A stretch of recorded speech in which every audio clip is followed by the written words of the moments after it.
What's up, guys? How are you doing? Good? You doing well? I'm glad that you guys are here. I know a lot of us are back from camp. Did we get rested up? If you guys were there, you're like rested up now, hopefully by this time. I know midweek everyone was like really exhausted. I took some time to rest this weekend too because I was still exhausted from camp. But hey, if you're new or checking us out for the first or second time, I'm happy that you're here. We want you to feel like your family, that you can be connected, and we're just happy. We just love when people come to visit us and be part of what's going on here in Roots. I want to point you guys all to your bulletins here. There's some fill in the blanks on the front page or on the back of the front page if you guys want to follow along with the message. But also there's a Connect card. I'm going to just ask you guys, just go ahead and start filling this out right now while I'm talking. Not a big deal. You guys can write this down, put your name, just information about yourself, and then on the back especially, if you guys have a prayer request, we have a team of leaders, adults who love to pray for you and to lift you up. So if you have stuff going on in your life and you just want someone to be praying, even if it's something as simple as like, I have a test this week, we have people who are going to pray for you. And let me just tell you, prayer works. And so many times we pray for a test, and I know that things go well. Like prayer works, but also it could be other things in our life, maybe even major things. Family members going through tough situations, divorce, cancer, all that stuff. Like we pray for it, and we want to be there for you. So if you don't know me, my name's Tyler. I'm the student pastor. I oversee you guys. I love being here with you, and I just love, for those of you who are at camp, like, tell me stories of what God is doing afterwards. I had a kid come up to me. He's not even in this room right now, but he came up to me. He gave his life to Jesus at camp, and he came up to me today. He's like, man, this week has been so different. It's been really cool. And I'm just like, like screaming inside in a good way. Like I'm stoked that God is doing stuff in people's hearts. And that's what I want, whether you're at camp or not. Like that's why we do this. We want Jesus to transform your heart. And he's transformed mine, and so that's why I preach about it. That's why I talk about it, is because I really want your guys' hearts to be changed in the likeness of who Jesus is. So I'm going to get into this right now, into our message. And today, here, we're in week 4 of our Now and Later series. So Now and Later. So the first week, we talked about how wisdom gives clarity in unclear situations. And we have glasses, we have snow goggles that when you're snowboarding or skiing, you have, it helps you see clearly, binoculars to see clearly stuff that's further in the distance. We also talked about your reputation, what people see you as, your awards, what everyone sees you as, like, hey, this is my achievements, this is kind of what my reputation is. This could be a bad thing, bad reputation, or a good reputation. And we talked about your reputation now matters now because it'll affect your later. We also talked about last week that you need to put work into what you put in now will end up affecting your later. And so we use exercise as a good example of this. Or if you're wanting to go and run for a mile, you want to get your mile time down. You're like, okay, I want to get really fast at my mile time. I'm at 8 minutes, and I want to get down to 7 minutes, 30 seconds. Like, how do you do that? Well, you have to work towards it. It's not just going to happen like that. So you got to work to get to the goals that you want. So today we're going to be talking about something a little bit different. We're going to be talking about patience. And as you see, there's plants here. How many of us have ever tried to grow a garden or grow a plant? What does it take? Patience. You have to work at it, but it's not going to be like you wake up in the morning like, boom, there's a tree. It takes patience. So there's a website out there called thetop10s.com, thetop10s.com. And so through voting, the site, like everyone kind of voting, I think that's probably how it is, but the site generates a list of the top 10 battles in history, the top 10 house pets. And when they surveyed the globe about the top 10 biggest pet peeves, what do you guys think some of the answers are? The biggest pet peeves, yes. Having to wait for something? Yeah, that's something. Yeah, totally. Oh, that's one of them. That's like number 3. Okay, here's the number 1. When people chew with their mouth open and you can hear. I know, someone's like, oh, gross. Number 3, what you just said was about people who have bad driving etiquette. So they're going the wrong speed. They just aren't aware of their surroundings. Number 7 was when someone copies you, like when they're replicating you. Shaking your head like, oh, I hate that. Number 10 was screaming children who are having temper tantrums. How many of you, especially if it's a younger sibling, and you're just like, stop it, you're so annoying. So here's what I found, which is interesting though. Most of the things on this list had to do with things that the other people do. There was nothing on this list of the top 10, on this top 10 list, that said anything like, when I overslept, when I talk bad about my friends for no reason, when I get jealous because something a friend of mine has or does. It's not any of those things. It's not about ourselves. It's always about someone else. So if you and I had enough time to think about it, we could probably all list a top 10 thing of things that just tick us off, things that annoy us, that just throw us for a loop. And chances are they would all follow the same pattern. Other people and what they do or what they don't do. And the bottom line is whether it's chewing or driving or copying, we don't like it when others do stuff that we don't want them to do. It bothers us. That's why it's called a pet peeve. And this is fun and funny to talk about. And when it comes to stuff that just generally annoys us. How many of us have ever had a sit-down conversation, or you're hanging out with your friends, maybe a little slumber party or something, you guys just go into talking about things that annoy you? Oh, I hate when people do this. Like you've experienced that before. I've totally done this before. But it's more personal when it's real life stuff that isn't just annoying, but actually hurts us. Things that people do that actually hurt us. So when a friend talks bad about you behind your back, it hurts, doesn't it? When you hear about that. When your mom makes a rude or hurtful comment about you, it bothers you, right? Or one of your supposed friends likes every single one of your ex-boyfriend's Instagram posts. Like, that gets to you. It can bother you when someone else is kind of like, oh, someone else is swooping in. I don't like this. If you didn't relate to those, let me throw some more examples your way. Maybe your dad misses your soccer game or volleyball game. Or maybe a teacher gives you a bad grade and then brings it up in class and kind of embarrasses you. Or maybe your brother makes fun of you. Or your coach yells at you. Those are all things that are not as fun. And you know what it feels like to be hurt by people. That people hurt your heart. And as terrible as that feeling is, here's something that you can be sure about. It's going to happen. You're going to be hurt. Being hurt or frustrated by people is inevitable. We can count on it happening. It's going to happen in our lives. We are going to get hurt. And when that happens, we are left with a decision to make. When we are hurt by someone, we are left with a decision. What do we do now? And how are we going to respond?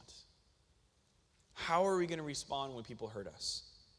Chances are all this talk about hurt and frustration brings a current situation in your mind. Maybe you're thinking about it, and it's probably different than any of the examples that I brought up, but you probably instantly thought about, man, I've been hurt by this person. They said something, they did something, they didn't do something, they forgot my birthday. And if that's the case, here are some things that may have happened, okay? Your heart rate might have increased a little bit as I'm talking about it. Maybe you got irritated just thinking about that person. Maybe you started thinking of all the ways that you've been wronged by that person, or maybe by a group of people. Maybe you felt sorry for yourself. Oh, I can't believe I'm going through this. Or maybe you started rehearsing your side of the story in your mind. I do that all the time. I get hurt, and then when I'm not talking to people, I'm not very good at responding to people right away, but I rehearse in my head, okay, what am I going to say back to them the next time? But here's something to notice. All of these things have one thing in common. It's you. They're all about how you feel, how you've been wrong, how your side of the story. And that's exactly what we all do. Whether you're young or you're old, 7th grade, freshman, junior, senior. When we get mad or when we get sad, we focus our attention on ourselves. When we're frustrated, we focus the attention on ourselves. Why? Because we want ourselves to feel better. When we get hurt, we want ourselves to feel better. And so we focus all the attention on us, how we feel, and we don't think about the other person. And if you've ever spent much time stewing on something that hurts you or ticked you off, you know that feeling better is the opposite of what happens when you're just left to your own thoughts and you're focused on yourself. How many of us have ever been in a situation where we've been hurt and we stew about it, and it actually becomes worse because all we're doing is thinking about it? It messes with us. We start to think of, oh, this is what they meant, and how dare they? Like, I feel this way, I feel this way. This is how I'm going to get back to them, at them. Instead, we get more fired up than before, and when we get to that point, we are in the most danger of doing something ultimately that we'll regret. And so in this series, Now and Later, we've been looking at wisdom or good advice that can help us live in a way that leads us to less regret and have an all-around better life. What we do now will affect our later. And so how do we take care of things now so it will affect our later in a positive way so ultimately we can live a better life? And the advice that we're talking about today has the potential to forever change the way you handle conflict with people around us. So all the wisdom and good advice that we've been talking about comes from the book of Proverbs. The book of Proverbs is mostly written by Solomon. He's known as the wisest man to ever live. He was a king. And he also had a huge family, which means he probably faced a lot of moments where there was hurt, where there was pain, or there was annoyance of people. And given the fact that Solomon was full of wisdom and wanted to offer advice on how to make life better, it's no surprise that he had something to say about patience. Because patience always makes your life better. When you have patience, it always makes your life better. But many of us, we live in a microwave society. We want things right away, and patience is hard for us. You will never hear someone say that they regret practicing patience. So check out what Solomon says in Psalm 19:11. I love Proverbs 19:11. My bad. Proverbs 19:11. A person's wisdom yields patience. It is to one's glory to overlook an offense. So patience and offense. One of the reasons why I love Solomon is because he just tells it like it is. Even if what he's saying is challenging. So in this verse, he's saying that a person's wisdom leads to patience. A person's wisdom leads to patience. And here's the thing, most of us think of patience like waiting for an Amazon Prime order to show up. Like we're in instant gratification, like, hey, I got Prime, I need it in 2 days, boom. Sometimes it's even a 1 day and we're excited about that. Or maybe it's waiting for the next season of Stranger Things to show up on Netflix. And maybe we think of patience as that little just waiting for those ... when someone is responding back, and we're waiting for the dots blinking on our phone for someone to text us back. And then it would ... and then it goes away. And like, I saw your ... I know you wrote something. How come you haven't responded yet? But patience isn't just about waiting on something. It's also something we have to have with people. And that can be really challenging when we have patience with people. Patience is about developing the skill of slowing yourself down before you respond when someone hurts you, of not trying to get back and lash back at them right away. This doesn't mean that you ignore your hurt feelings or allow yourself to be bullied or pushed around. It doesn't even mean that you continue to be friends with someone who continues to put you down. It just means that you know how to just take a minute to step back, take a breath, and don't go into attack mode. In this way, patience is slowing down your reaction, adding a pause, and taking a breath. So Solomon, what he's doing is he's connecting the idea of your response to wisdom. Your slow response is wisdom. So wisdom is being patient before going full on into defensive mode and overlooking an offense. And how does someone look past the wrong that's been done to them? They consider what might be going on in someone else's life. So what it is when you have patience, you're not trying to defend yourself right when you get hurt. I've been hurt, I'm going to get back at them. What patience is stepping back, seeing the situation, and then start to consider what might be going on in that person's life who hurt them. So in other words, when a friend talks about you behind your back, you consider how they may feel insecure about their acceptance right now. They might not feel accepted, so they might be lashing out because of it. Or maybe when a mom makes a rude comment, you take into account that she may be under a lot of stress right now. And she might have lashed out because of other situations that are going on in her life. Or when a dad misses your big event in your life and you think through how he may be overly busy with work and all its pressures that it has right now. In other words, overlooking an offense means not just looking past what is happening to you right now, but also looking towards what else might be happening in another person's life. Because all we're doing is focusing on ourselves, but when we're patient, we're able to see from their perspective and realize what they might be going through. Not only that, lost my spot. It's learning to see yourself as part of the story and not the whole story. It's that you're not all just focused on yourself when you get hurt, but you're also focused on, okay, I've been hurt, but they might be going through something right now. What is their background? Because they could be lashing out because of what's hurting them. You're not the whole story. You're just part of the story. Simply put, a wise person can see beyond the immediate circumstance and beyond themselves. So when we're patient, when we're hurt, then we see beyond ourselves. It's not just about us. And anytime you learn to do that, you're well on your way to finding more peace and less stress.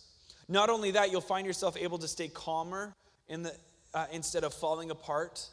How many of us have ever just fallen apart in a situation and we just break down and we just get frustrated? But when you have that patience, you don't have to fall apart. And wisdom gives you patience. Understanding a situation gives you patience. Wise people are patient people and with themselves and with others. Which makes the opposite true. Unwise people are impatient people. An unwise person is someone who believes that they know best. They know the quick way to do it. They know what to do.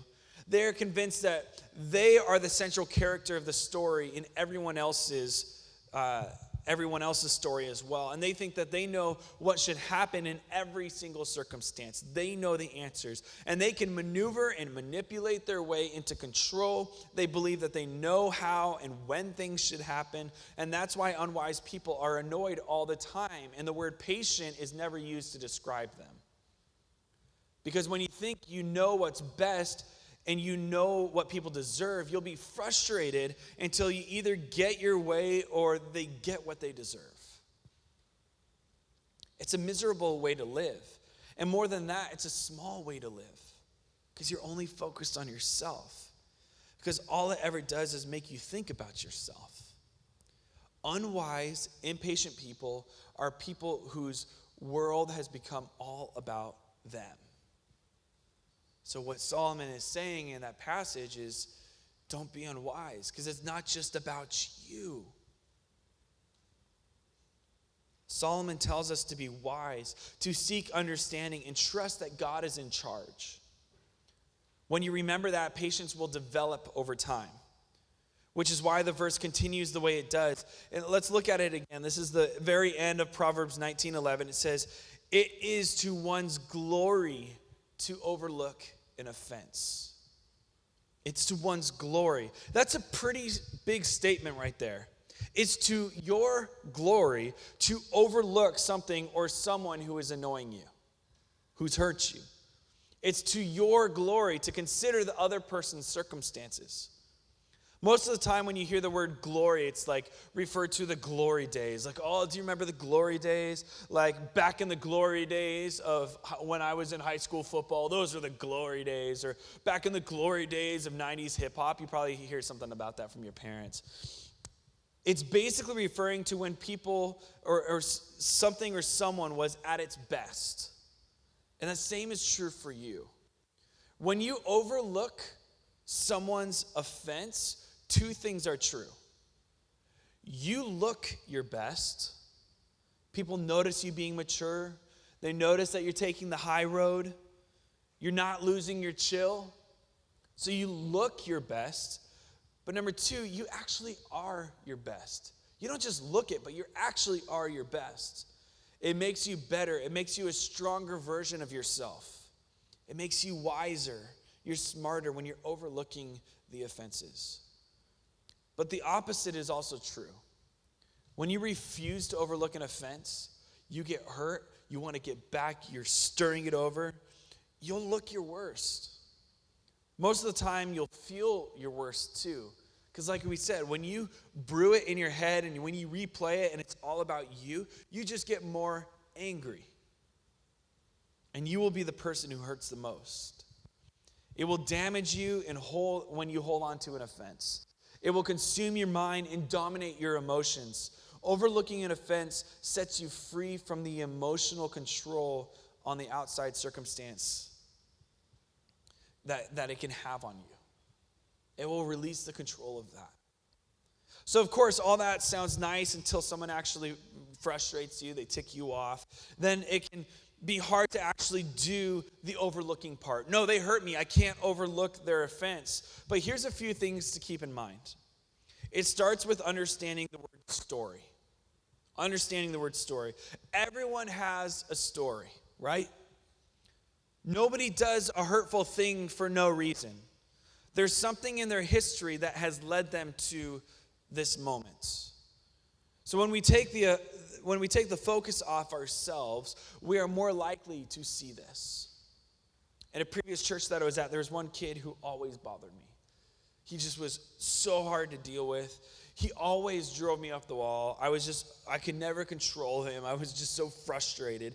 He never listened. He always got in trouble, and I constantly had to have an eye on him. I didn't trust him, and I just never really understood this kid until I ended up learning about his home life. He had no dad in his life. His mom was working too much, and he would just spend most of his time at home. He had no structure in his life. Church was the only place that he could really call home. He just didn't know how to act because he didn't have any structure at home. And when I got that perspective, it changed things. I started to love this guy more because I wasn't just so frustrated that he just didn't have structure. When I understood the background of the story, it helped me understand it a lot more. In his book, The 7 Habits of a Highly Effective People, Stephen Covey, he tells this story. He says, I remember a mini paradigm shift I experienced one morning on a subway in New York. People were sitting quietly, some reading newspapers, some lost in thought, some resting with their eyes closed. It was calm, peaceful scene. Then suddenly a man and his children entered the subway. The children were so loud and rambunctious that instantly the whole climate changed. The man sat down next to me and closed his eyes, apparently oblivious to the situation. The children were yelling back and forth, throwing things, even grabbing people's papers. It was very disturbing, and yet the man sitting next to me did nothing. It was difficult not to feel irritated. I could not believe that he would be so insensitive as to let his children run wild like that and do nothing about it, taking no responsibility at all. It was easy to see that everyone else on the subway felt irritated too. So finally, with what I felt was unusual patience and restraint, I turned to him and said, Sir, your children are really disturbing a lot of people. I wonder if you couldn't control them a little more. The man lifted his gaze as if to come to a consciousness of the situation for the first time and said softly, Oh, you're right. I guess I should do something about it. We just came from the hospital where their mother died about an hour ago. I don't know what to think, and I guess they don't know how to handle it either. So when people do things that bother you, it's not because they're out to get you. Sometimes they have things going on that you and I could never imagine. We have to learn to be generous with our thoughts towards people. We have to learn to believe the most generous story about them. So learn as much as you can about someone's story. Actually go deep into their life. Understand, they could be reacting this way. They could be reacting this way because of something that happened in their story. And remember this, patient people know there's more to the story.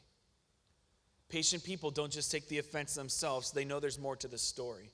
Someone lashed out because of something else that's happening in their life. Patient people slow down their response. They learn how to look beyond themselves and try to figure out what's going on in this person who offended them. Why? Because that's what wise people do. And it's to one's glory to do so. That's a good thing. It helps everyone, both now and later. When you learn to do it now, it'll help you in the future. This week, I want you to think about that one person that bothers you. Who's that one person that just drives you up the wall? They drive you crazy. And I want you to think about their story. What do you think they're going through? Are they going through some tough things in life? And how might that be affecting them? Then what I want you to do is practice shifting the story to being about you, from being about you to being about them and what they might have going on. What that's doing is practicing patience. It's practicing wisdom.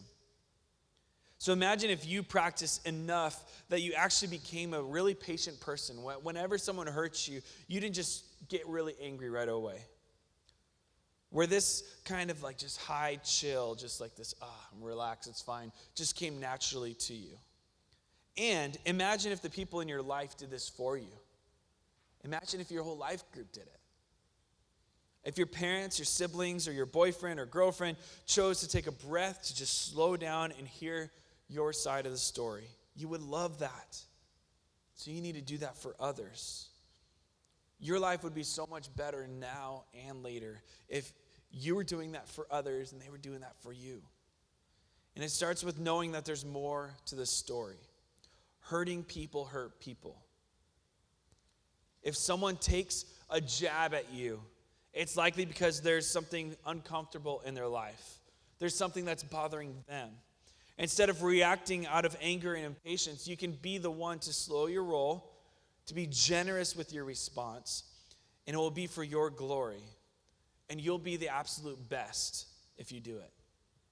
So let me pray. Father, I just thank you so much for your goodness, that you give us that peace even amongst this storm, that we can trust you with the patience. We can trust you with everything, Lord.